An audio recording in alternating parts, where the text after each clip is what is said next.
KLP Fest 2021 Maju bersama, membangun negeri. Baik, Ki. Jadi tadi sudah ada 3 ya, Iya. 3 narasumber ya. Betul, Kak Jadi Ilham. kalau teman-teman ketinggalan mengikuti sesi-sesi sebelumnya, dapat teman-teman kunjungi lagi di klpfest2021.id. Oke, Baik. atau bisa tertera di bawah ya Kak Ilham Iya, ya. di bawah sini. Ya, kita mulai saja pemaparan keempat untuk hari ini, yaitu dari Kementerian Koordinator Bidang Perekonomian. Namun sebelum masuk ke pemaparan, kita saksikan video berikut.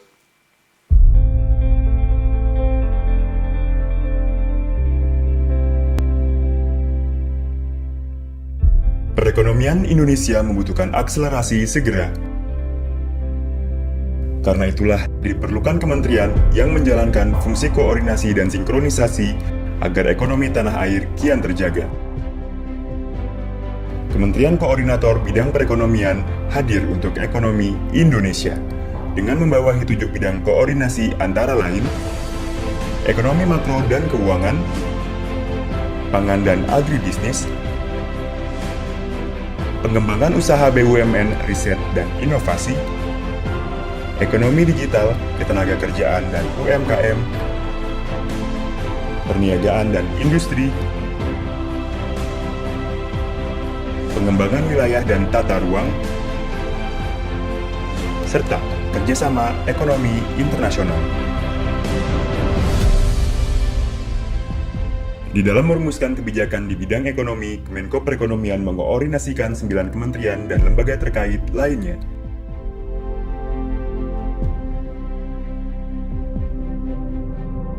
Kantor ini lahir pada tanggal 25 Juli 1966. Pada Kabinet Ampera pertama, Presiden Soeharto mengangkat Sri Sultan Hamengkubuwono IX menjadi Menteri Ekonomi dan Keuangan. Kemudian, di Kabinet Pembangunan pertama, berubah nama menjadi Menteri Koordinator Bidang Ekonomi, Keuangan, dan Industri atau disingkat EKUIN. Nama ini bertahan hingga masa jabatan Widjojo Nitisastro. Dalam proses pemerintahan dan pembangunan ekonomi yang selalu bergerak dinamis, kementerian ini pun berkembang, sehingga terus berganti nama. Pada masa Ali Wardana berubah menjadi Menteri Koordinator Bidang Ekonomi, Keuangan, Industri dan Pengawasan Pembangunan atau EKUIN dan Wasbank. Nama ini tetap dipakai hingga masa jabatan Radius Prawiro. Lalu, pada masa jabatan Saleh Afif, bidang industri tidak lagi berada dalam koordinasi, sehingga menjadi EKU dan Wasbank. Kemudian, pada masa Ginanjar Kartasasmita, bidang industri kembali masuk dan melepaskan unsur pengawasan pembangunan sehingga kembali menjadi Menteri EKUIN.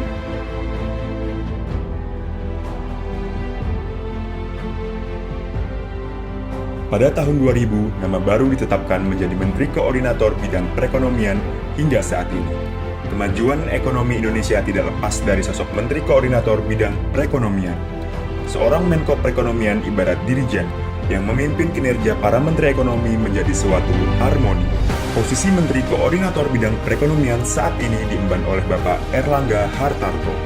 Ia merupakan sosok yang berpengalaman di pemerintahan baik sebagai menteri maupun anggota legislatif. Di masa sekarang, peran dan fungsi Kementerian Koordinator Bidang Perekonomian menjadi kian strategis. Berbagai tantangan ekonomi datang dari domestik maupun global, mulai dari penciptaan lapangan kerja, transformasi digital, hingga perang dagang. Pandemi COVID-19 juga menjadi tantangan tersendiri. Dampak yang timbul menekan segala sendi kehidupan mulai dari kesehatan, sosial, hingga ekonomi. Dengan tetap mengedepankan aspek kesehatan dan keselamatan masyarakat, pemerintah pun menjaga perekonomian Indonesia terus berjalan. Upaya yang ditempuh dengan membentuk Komite Penanganan COVID-19 dan Pemulihan Ekonomi Nasional. Harapannya, perencanaan dan eksekusi program terkait penanganan pandemi maupun pemulihan ekonomi bisa berjalan beriringan, ditangani oleh kelembagaan yang sama dan terkoordinasi secara optimal. Sinergi dan koordinasi yang baik antar kementerian diperlukan untuk menggerakkan roda ekonomi menjadi lebih cepat, demi terciptanya SDM unggul menuju Indonesia maju. Kementerian Koordinator Bidang Perekonomian untuk ekonomi Indonesia, dulu, kini, dan esok.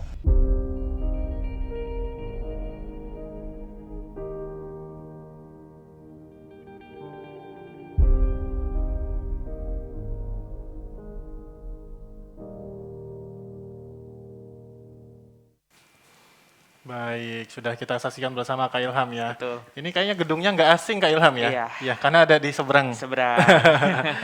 Baik Kak Ilham dan Bapak Ibu serta teman-teman sekalian, saat ini sudah bergabung dengan kita narasumbernya dari Kementerian Koordinator Bidang Perekonomian, ada PLT Kepala Bagian Sumber Daya Manusia, Bapak Insinyur Dandi Yuda Feriawan. Selamat siang Pak Dandi. Selamat siang, Assalamualaikum warahmatullahi wabarakatuh, Mas. Waalaikumsalam warahmatullahi wabarakatuh. Apa kabar Bapak? Alhamdulillah sehat, semoga teman-teman semua demikian ya. Alhamdulillah, Amin. amin. Insya Allah Bapak. Baik, Bapak sedang WFH atau WFO nih Pak? Alhamdulillah WFO Mas, Oh, WFO, berarti Siap. di seberang Pak ya? seberang kita nih, berdekatan saja kantor Iya, kita. Bapak. Baik Bapak, kami silakan untuk menyampaikan paparannya. Baik, terima kasih. Bismillahirrahmanirrahim. Assalamualaikum warahmatullahi wabarakatuh. Mas Rizky, Mas Ilham, terima kasih atas kesempatan yang diberikan. Terima kasih teman-teman dari Kemenq telah menyelenggarakan KLP Fest sebagai sebuah webinar virtual exhibition Career Life and Space dengan tema Maju Bersama Membangun Negeri. Sebuah kehormatan bagi kami dari Kemenko Perekonomian dapat menyambut teman-teman dari lulusan PKN STAN. Sebelumnya perkenalkan, saya Dandi Yuda Feriawan. Saya sendiri adalah lulusan PKN STAN tahun 2005. Saya di sini hadir bersama teman-teman dari bagian sumber daya manusia, ada Mbak Rifki, ada Mbak Arum, dan juga ada Mas Yasin sebagai kepala subbagian di subbagian sumber daya manusia di Biro Umum Sekretariat Kemenko Perekonomian. Ada satu paparan yang ingin kami sampaikan. Mungkin mohon maaf saya skimming agak cepat dan mohon perkenan teman-teman untuk bisa mengikuti paparan karena hanya mengenalkan tentang Kemenko Perekonomian saja. Baik, mohon bisa dibantu untuk paparannya, terima kasih. Langsung saja, tadi di dalam video paparan, teman-teman semua sudah lihat ya, dari Kemenko Perekonomian berdiri sudah cukup lama, tahun 66, jadi sampai dengan saat ini kita bisa next, izin.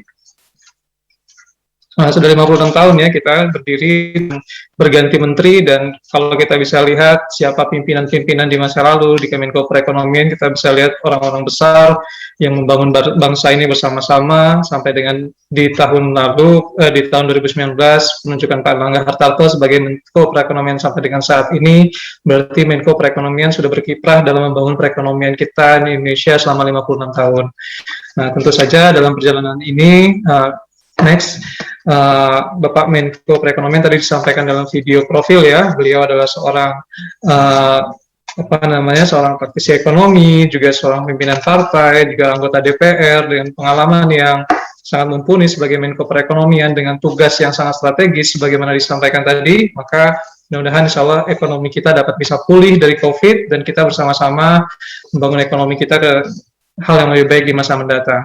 Oke, selanjutnya kita bisa lihat tugas dan fungsi Kemenko. Dalam video profil tadi juga sudah disampaikan bahwa peran utama Kemenko adalah koordinasi, sinkronisasi, dan pengendalian di bidang ekonomi. Lalu dalam peran Kemenko juga kita melakukan pengendalian terhadap isu-isu perekonomian, terutama juga beberapa agenda pembangunan nasional dan penugasan-penugasan Presiden. Nah, oleh karena itu mungkin teman-teman di teman-teman PKN STAN bisa tahu misalnya beberapa isu akhir-akhir nih, misalnya kayak Undang-Undang Cipta Kerja, lalu kemudian kayak Komite Penanganan COVID dan Pemulihan Ekonomi Nasional. Nah, itu juga di bawah Kemenko Perekonomian dengan Pak Menko selaku ketuanya. Selanjutnya kita juga bisa lihat dalam paparan kami. Next. Nah, di sini ada tugas dan fungsi. Di situ kita juga bisa bilang dalam tugas fungsi Kemenko juga terkait dengan program prioritas nasional. Nah, misalnya kayak program vokasi, kartu prakerja, lalu kemudian KPPIP, proyek strategis nasional. Nah, itu juga di bawah koordinasi Kemenko. Dengan luasnya cakupan dan juga peran dari Kemenko Perekonomian, maka pengalaman Pak Erlangga selaku ekonom, selaku politisi, dan juga selaku praktisi ekonomi sangat berperan dalam menata arah perekonomian kita. Nah, jadi di Kemenko, dalam rangka melaksanakan program-program tadi, kita melakukan koordinasi sinkronisasi dengan peran strategis, misalnya kita mengendalikan isu-isu dan program-program yang sifatnya strategis dan berdampak luas. Nah, misalnya kayak COVID ini kan, salah satunya dengan penunjukan Perpres 8 tahun 2020, Kemenko kemudian ditunjuk sebagai Ketua Komite Kebijakan. Nah, di situ penanganan COVID maupun juga pemulihan ekonomi nasional di bawah koordinasi Kemenko Perekonomian, termasuk program yang berskala nasional penting berdampak luas, misalnya kan Undang-Undang Cipta Kerja, lalu kemudian terkait dengan ekonomi digital dan segala macamnya, itu juga dikoordinasikan di Kemenko Perekonomian.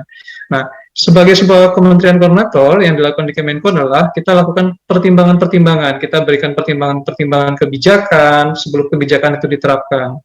Nah, dalam paparan ini Bapak Ibu bisa lihat terkait dengan KL-KL yang dikoordinasikan.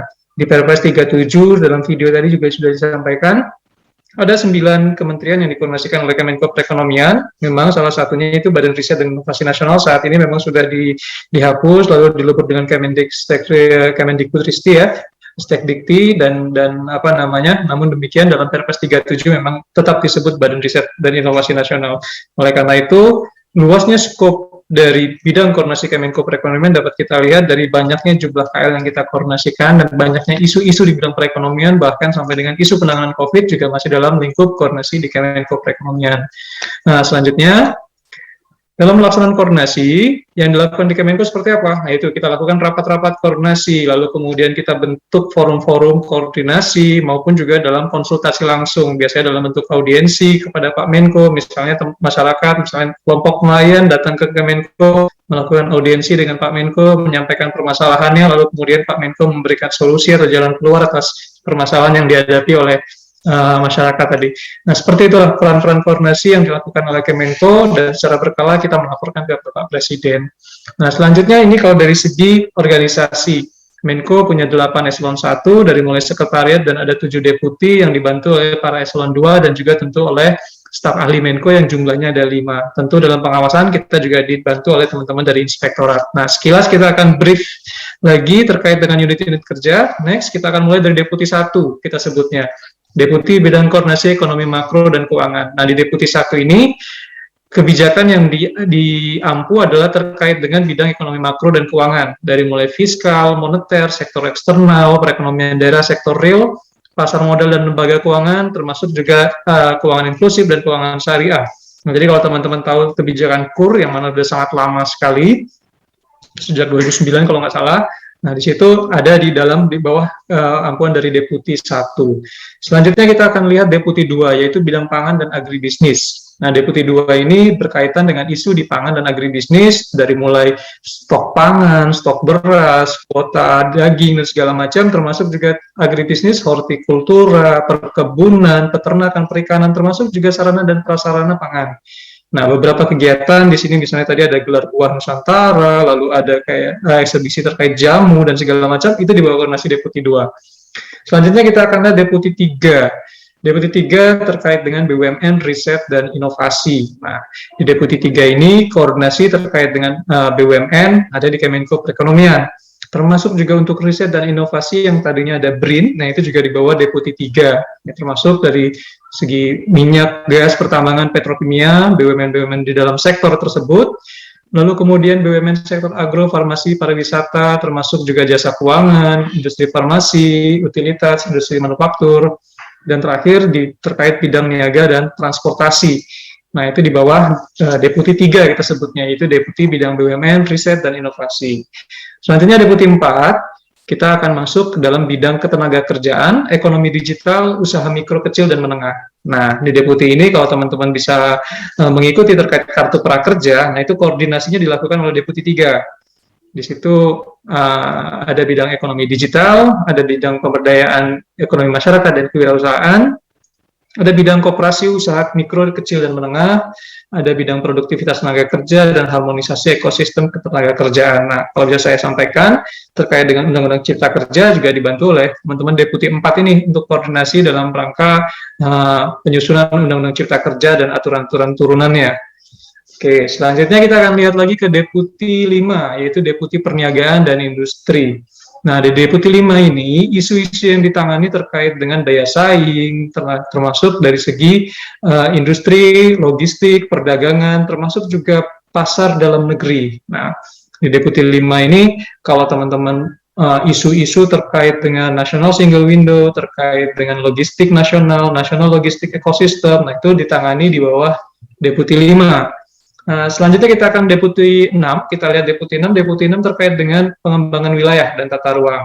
Nah, di Deputi ini ada organisasi namanya KPPIP di bawah Deputi 6 ini, salah satunya itu KPPIP terkait dengan infrastruktur prioritas, lalu juga ada Sekretariat Dewan Nasional Kawasan Ekonomi Khusus di bawah koordinasi Deputi 6 ini.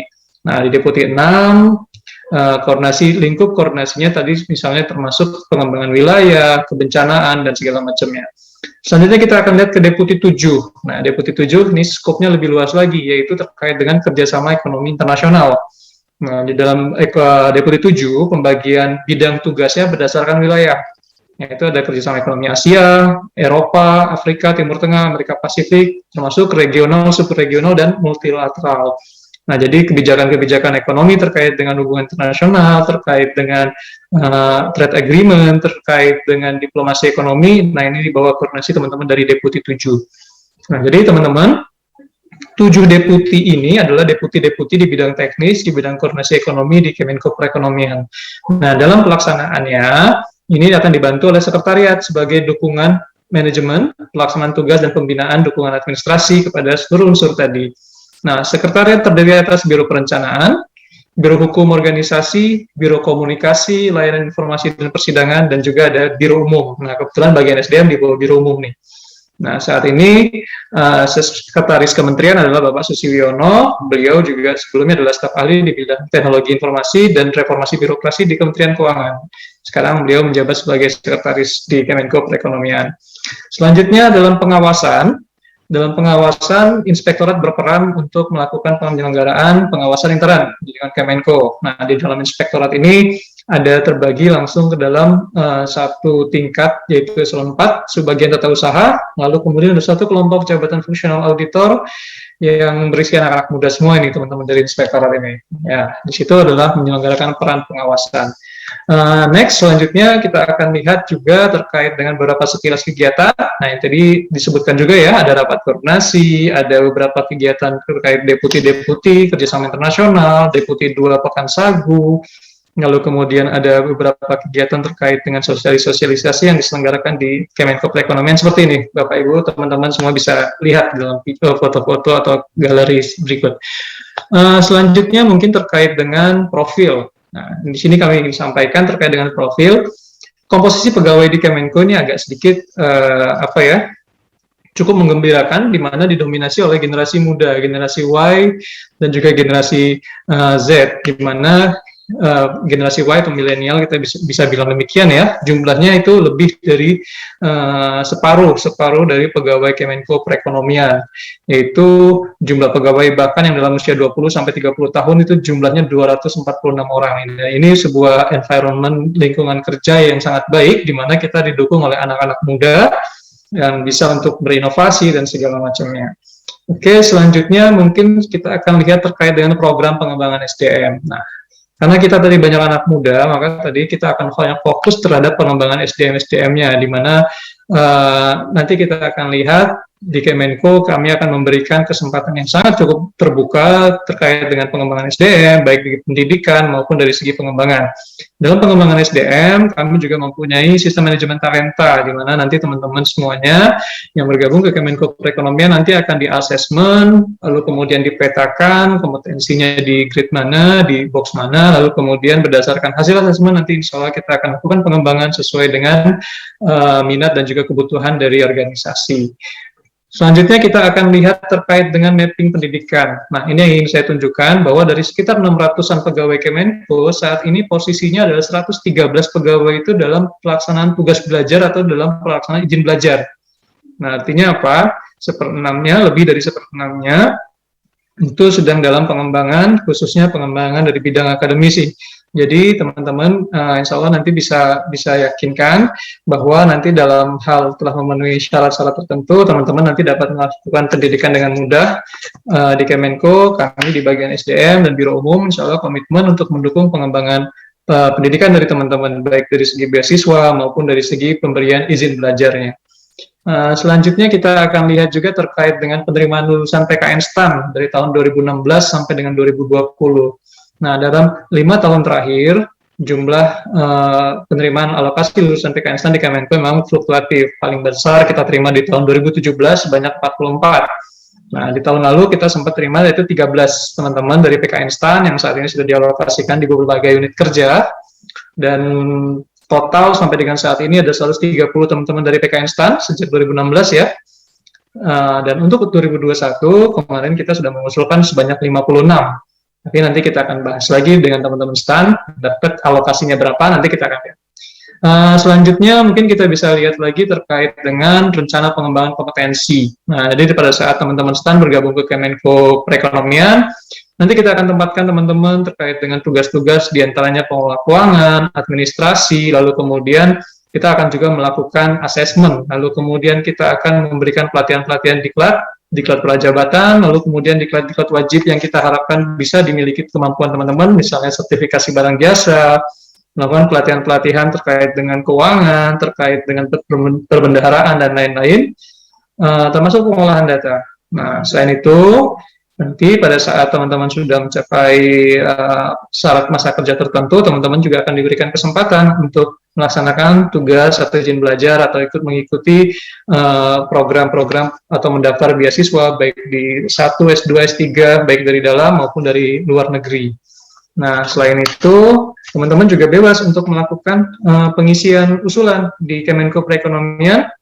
Kita punya individual development plan. Jadi teman-teman setelah lulus di latsar atau latihan dasar, nanti teman-teman akan diminta untuk mengisi individual development plan. Nanti kita akan tahu sejauh mana teman-teman punya rencana untuk pengembangan ke depan. Apakah nanti di antara teman-teman ada yang tertarik mungkin dari bidang akuntansi, nanti mungkin tertarik ke bidang hukum atau seperti apa. Nanti di individual development plan itu nanti akan dilihat minat dan kompetensi dari teman-teman. Selanjutnya terkait dengan fasilitas. Nah, terkait dengan fasilitas sama seperti di kantor-kantor lain, hak keuangan sebagai seorang ASN, nanti teman-teman akan dapat. Demikian juga untuk jaminan-jaminan, misalnya jaminan kesehatan dan jaminan hari tua. Untuk ruang kerja dan fasilitas pendukung nanti insya Allah akan dilengkapi oleh kantor. Mungkin ada yang sedikit positifnya untuk nilai tambah, bahwa di kantor Kemenko kita punya klinik pratama. Klinik pratama kita cukup sangat membantu, misalnya dalam hal swab antigen secara rutin bagi pegawai maupun dalam hal termasuk juga untuk klinik gigi ada juga di situ. Dan juga nilai tambah lainnya adalah lokasi kita strategis, yaitu dekat lapangan Banteng, dekat dengan kantornya Mas Ilham sama Mas Rizky, seberang-seberangan ya. Selanjutnya kita akan lihat ruang kerja di kantor Kemenko. Oke, ini lokasi dulu ya. Nah, lokasi kita Gedung Aliwardana tadi dekat dengan Gedung Kementerian Keuangan, yaitu kita di seberangnya, yaitu di Jalan Lapangan Banteng Timur, nomor 2 dan 4. Lalu kemudian selain itu kita juga ada di Gedung Pos Ibu Kota, lantai 4 sampai 6, di situ di Gedung Pos besar ya. Ini kalau bisa dilihat di peta, kita dekat dengan Istiqlal, dekat dengan Katedral, dekat dengan Lapangan Banteng, dekat dengan Monas. Selanjutnya kita akan lihat interior dari Kemenko Perekonomian. Nah, ini lobi, ada lobi Gedung Aliwardana, jadi kita baru lakukan renovasi. Lalu kemudian kita lihat lagi terkait dengan lantai 3, di sini adalah area taman, area ruang rapat, cukup instagramable, jadi teman-teman nanti bisa datang ke sini untuk foto-foto juga bisa, kalau ingin survei lokasi ya, silakan. Lalu selanjutnya kita akan lihat juga beberapa penghargaan terkait dengan manajemen ASN. Baru-baru ini kami mendapatkan penghargaan terkait dengan kategori penilaian kinerja dan juga terkait dengan komitmen pengawasan untuk kementerian atau lembaga dengan jumlah pegawai kurang dari 1.000 orang. Dan sekali lagi, insya Allah, di teman-teman STAN yang nanti akan bergabung ke Kemenko Perekonomian, insya Allah kita akan sama-sama untuk mengembangkan Kemenko Perekonomian menjadi kantor yang lebih baik lagi. Selanjutnya, selanjutnya teman-teman bisa lihat sendiri nanti video profil dan media sosial Kemenko Perekonomian untuk melihat lebih detail seperti apa sih kantor Menko, kegiatan-kegiatannya, lalu kemudian bisa dilihat juga terkait dengan aktivitas Pak Menko, aktivitas teman-teman yang di Kemenko Perekonomian. Nah, nanti silakan nanti teman-teman jadi followers ya. Dan followers kita relatif cukup banyak, nanti teman-teman bisa menambah sebagai followers Kemenko Perekonomian. Selanjutnya, saya pikir paparan kami seperti itu. Sekali lagi, kita akan bersama-sama di Kemenko Perekonomian untuk berkolaborasi, maju bersama membangun negeri. Mungkin nanti akan ada video, kami sudah siapkan sebuah video dari teman-teman PKN STAN lulusan 2017, yaitu Mbak Wanda.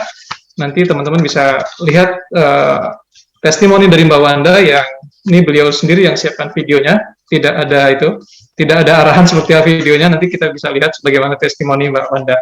Mungkin begitu Mas Rizky, Mas Ilham, terima kasih sekali lagi. Saya kembalikan kepada Mas Rizky dan Mas Ilham. Baik, terima kasih Pak Dandi atas paparannya, informatif sekali gitu ya.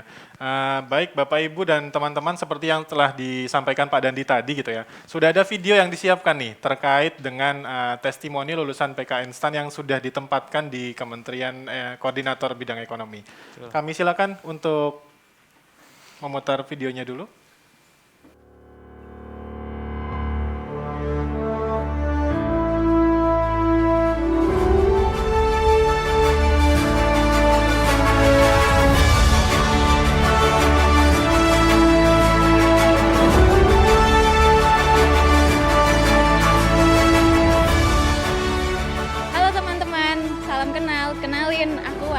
Dari PKN STAN Angkatan 2017.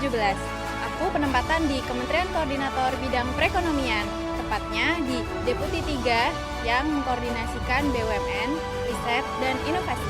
Mungkin aku mau cerita sedikit ya. Aku ngerasa nyaman banget kerja di Kemenko Perekonomian, soalnya lingkungannya tuh nyaman, pegawainya ramah. Terus mereka juga welcome banget deh pokoknya sama pegawai baru. Terus kalian tahu kan kalau Kemenko Perekonomian itu mengkoordinasikan beberapa kementerian atau lembaga dari berbagai bidang. Jadi kalian bisa punya kesempatan buat banyak belajar hal baru, terus nggak bakal bosen deh. Selain itu, kalian juga punya kesempatan buat lihat langsung ke lapangan kondisi perekonomian di seluruh Indonesia. Oh iya, buat kalian yang pengen lanjutin pendidikan jangan khawatir. Di sini Kemenko Perekonomian tuh mendukung banget buat pegawainya meningkatkan kompetensinya. Selain itu, aku pribadi sih pilih Kemenko Perekonomian karena kantornya cuma satu di pusat. Jadi aku nggak perlu mikirin SK mutasi. Buat teman-teman PKN STAN, kami tunggu ya di Kemenko Perekonomian. See you! See you kata Kak Wanda ya. Iya. Kak Wanda menantikan sekali gitu ya. Iya. Baik, Pak Dandi mohon izin kita lanjut ke sesi tanya jawab. Kami silakan teman-teman seperti biasa yang ingin mengajukan pertanyaan melalui raise hand. Baik, sembari kita menunggu teman-teman untuk raise hand. Baik. Kita sudah ada pertanyaan ya Pak ya dari teman-teman dari PKN STAN, dari Sultan Maulana. Pertanyaan berikut Pak. Jadi dari 56 rencana kebutuhan lulusan PKN STAN di Kemenko Perekonomian, rincian prodi yang diminta apa saja ya Pak ya? Silahkan Pak. Baik, terima kasih. Baik, terima kasih sebelumnya Mas Rizky dan Mas Ilham. Betul, memang ada 56, memang ada beberapa, kita sudah bahas juga ya teman-teman ya. Kita membuka peluang dari teman-teman dari berbagai prodi untuk bisa masuk, baik dari akuntansi maupun dari yang lainnya. Tentu saja dari 56 ini masih tentatif dan memang masih dalam pembahasan ya. Dan terakhir memang dalam pembahasan itu kami juga minta untuk teman-teman di 4 STAN, yang mana memang belum bisa dipenuhi dari teman-teman Kementerian Keuangan. Tapi nanti insya Allah nanti akan ada pembahasan lebih detail lagi seperti apa. Pokoknya kalau teman-teman merasa yakin dengan pilihannya ke Kemenko Perekonomian, nanti silakan coba dipelajari dulu. Yang penting itu saja pesan saya. Soal 56 atau berapa nanti kita bisa lihat nanti karena itu lebih kepada kebijakan dan juga dari teman-teman dari Kementerian Keuangan yang lebih paham terkait dengan hal tersebut. Mungkin begitu Mas Rizky, Mas Ilham. Baik, terima kasih Pak Dandi. Kita lanjut ke pertanyaan selanjutnya Pak. Ada dari Britia Karina. Nah ini pertanyaan langganan juga nih Pak nih. Bagaimana ketentuan terkait tugas belajar dan izin belajar serta program beasiswa Pak? Nah ini apa saja yang bisa diikuti oleh pegawai Kemenko Eko Pak? Silakan Pak Dandi. Baik, terima kasih. Memang terkait dengan ketentuan terkait tugas belajar dan izin belajar, kami di Kemenko Perekonomian tetap berpedoman kepada SE Menpa nomor 4 tahun 2013 ya, di mana memang untuk pemberian tugas belajar masa kerja minimal 1 tahun terhitung sejak diangkat sebagai PNS, juga hal yang sama juga dalam ketentuan pemberian izin belajar. Nah, tapi yang pasti seperti tadi disampaikan oleh Mbak Wanda ya, memang kami di Kemenko Perekonomian juga berkomitmen untuk meningkatkan kompetensi teman-teman tidak hanya melalui pendidikan formal, yaitu jenjang pendidikan lanjutan, tapi juga untuk pendidikan untuk dalam rangka pengembangan kompetensi seperti diklat-diklat tadi seperti yang kami sampaikan di awal, diklat-diklat wajib seperti pengadaan barang jasa, lalu sertifikasi bendahara dan lain-lain. termasuk juga diklat-diklat yang nanti sifatnya akan mendukung pelaksanaan tugas teman-teman, seperti misalnya diklat-diklat multimedia dan segala macamnya. Seperti itu mungkin Mas Rizky dan Mas Ilham. Tapi secara umum sekali lagi untuk pertanyaan Mbak Bivia tadi, kami berpedoman kepada SMNPA nomor 4 tahun 2013 tadi. Demikian. Baik, Bapak, terima kasih. Berikut ada pertanyaan terakhir, Bapak, terkait individual development plan. Tadi Bapak sudah menjelaskan ya, Pak ya. Jadi sangat dimungkinkan ya, Pak, kalau teman-teman dari PKN STAN yang bergerak di bidang keuangan itu dapat pindah ke bidang yang lain, Bapak. Lalu bagaimana mekanismenya, Bapak? Silahkan. Baik, terima kasih sebelumnya pertanyaannya, Mas Ilham. Terkait dengan individual development plan, memang itu adalah rencana pengembangan dari individual masing-masing pegawai dalam rangka sampai dengan 5 tahun ya. Nanti teman-teman seperti teman-teman dari CPNS TAN yang juga selesai mengikuti Latsar di tahun ini, nanti kami akan melakukan evaluasi atas penempatan Latsar, atas yang nanti akan diikuti oleh atasan langsung dan juga rekan sejawat dari teman-teman yang CPNS TAN yang lulus dari Latsar. Nah, pada saat melaksanakan survei evaluasi tadi, kami akan meminta teman-teman dari PKN STAN maupun dari CPNS lainnya untuk melakukan pengisian individual development plan sebagai sebuah gambaran dari individu masing-masing terkait rencana pengembangan individu dalam 5 tahun ke depan. Nah, tentu saja nanti dalam pelaksanaan pengisian tadi kan teman-teman nanti akan ditempatkan di unit kerja yang berbeda-beda. Nah, tentu nanti teman-teman akan menemui minat yang berbeda-beda dan segala macam. Tapi sekali lagi, kemungkinan terkait dengan penempatan di bidang-bidang yang berbeda itu sangat dimungkinkan. Seperti contoh saya sendiri, ya. Saya juga lulusan PKN STAN di bidang akuntansi dulu, di spesialisasi saya akuntansi 2005. Kemudian di Menko saya sudah bermutasi di beberapa unit kerja, dari mulai inspektorat, bagian keuangan, bagian saat ini di bagian penyusunan naskah menteri, termasuk juga untuk membantu di bagian SDM. Jadi kemungkinan rotasi-rotasi itu sangat besar, sehingga dalam hal teman-teman mempunyai minat-minat lainnya, tentu dalam pendidikan jenjang lanjutan, teman-teman juga bisa menyesuaikan sesuai dengan minat, dan tentu saja satu juga kebutuhan organisasi. Mungkin begitu Mas Ilham, Mas Rizky. Terima kasih. Terima kasih Bapak atas jawabannya, Bapak. Sesi tanya jawab kami cukupkan ya Pak ya. Selanjutnya kami persilahkan Bapak untuk dapat memberikan sepatah dua patah kata atau statement penutup kepada teman-teman lulusan PKN STAN. Silakan Pak. Baik, bismillahirrahmanirrahim. Nah, ini agak berat nih, kalau sepatah dua kata kepada teman-teman PKN STAN. Yang pertama saya ucapkan selamat bahwa teman-teman telah menyelesaikan pendidikan di STAN dengan baik-baiknya. Dengan semangat teman-teman, alhamdulillah masa pendidikan selama di PKN STAN telah selesai. Sekarang waktunya teman-teman untuk menentukan arah karir ke depan. Dan sekali lagi, pesan kami akan sangat senang untuk menyambut teman-teman di Kemenko Perekonomian. Bersama-sama nanti kita akan berusaha untuk memberikan yang terbaik bagi kantor Kemenko Perekonomian dan bagi Indonesia. Tapi tentu saja, dimanapun nanti teman-teman ditempatkan, selalu berusaha menjadi lulusan PKN STAN yang terbaik. Jadi tetap berkreasi dimanapun nanti teman-teman ditempatkan, jangan patah semangat, karena seperti yang narasumber sebelumnya sampaikan ya, Pak Imam Suwandi, kebetulan beliau juga dari Kemenko Perekonomian dan baru pindah juga Mas Rizky, Mas Ilham ke Kementerian Kominfo. Beliau sampaikan, jadi dimanapun teman-teman berkarir dengan pola karir nasional, nanti insya Allah teman-teman akan bisa mudah untuk berpindah dari satu organisasi ke organisasi lainnya. Tapi pesan saya sekali lagi, tetap semangat dimanapun teman-teman ditempatkan. Terima kasih. Baik, terima kasih Pak Dandi. Ini motivasinya sangat sangat motivasi gitu Kak Ilham ya. Iya, Ini apalagi sebagai sama alumni STAN juga nih. Iya. Jadi mungkin lebih istilahnya ya, likatannya lebih kuat gitu. kuat, Nah, ini Pak betul. Dandi sebagai salah satu contoh alumni STAN yang sukses berkarir di Kementerian Koordinator Perekonomian gitu Kak Ilham. Betul. Baik Pak Dandi, sekali lagi kami ucapkan terima kasih atas paparan, jawaban serta keikutsertaannya dalam acara hari ini Bapak. Semoga teman-teman lulusan PKN STAN mendapatkan informasi yang lengkap dan informasi tersebut dapat menjadi pertimbangan nih Pak dalam menentukan minat para lulusan. Sekali lagi kami ucapkan terima kasih Pak Dandi. Terima kasih Pak Rizky, Mas Ilham, teman-teman semuanya, sehat semuanya. Assalamualaikum warahmatullahi wabarakatuh. Waalaikumsalam warahmatullahi wabarakatuh. Baik, sudah 4 sesi ya yang kita Iya. lalui pada hari ini. Masih ada sesi-sesi selanjutnya yang tidak kalah menarik. Betul Kak Ilham. Iya. Sebelum kita lanjutkan ke sesi 5, mungkin kita break sebentar ya. Iya. Untuk Siap. stretching-stretching dulu. Iya nih, biar nggak Ambil pegel minum, gitu ya. ambil makan ya. Iya, siap. Oke. Baik, kita break dulu.